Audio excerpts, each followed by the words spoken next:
Kita kipeh-kipeh kan agak selayang biar tabang asoknya tuh kita tanggai di sini. Pertama kita bikin dulu untuk bahan dasar bakarnya ini semuanya udah Uni tuliskan di sini semuanya pakai santan kental pati santan lah. Ini Uni masakkan sedikit biar nggak cepat basi santannya. Kasih kecap biar ada manisnya. Lanjut kita bakar tempurung saya babulu. Nonde asoknya. Nggak usah kita kasih bumbu pertama biar kering dia dulu. Nah siap itu baru kita oleskan pakai bumbu. Puasnya pakai sarai. Mendeh mak harumnya. Mendeh zero kali ini ha. Kita balikkan ikannya lagi ya. Oh kita lepoh-lepohkan aja lah bumbunya semua sampai dia tergulimang ke ikannya semua bumbunya tuh ya besti ya.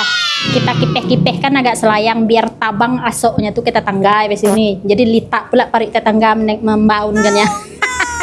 Alah, ini kita balikkan lagi ya. 1 2 3. Mendeh tabosai tanggai dah.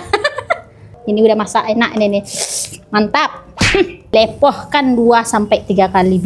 Di touch up dia. Jadi enggak wajah kita aja yang di touch up biar glowing nah. Ikan pun perlu juga kita touch up kayak gini ya. Biar mantap bumbunya tuh berasa dia. 1 2 3.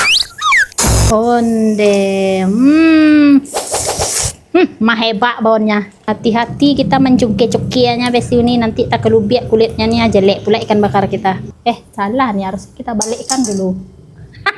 Tak apa-apa aja pangana. Lah 1 2 3. Laki dia. Lah.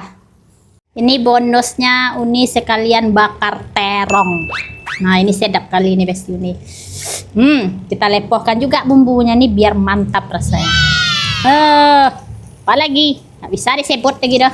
Masak terongnya nih dimasak sampai dia mengalenyoh, sampai dia lunak, lembut, itu baru mantap itu.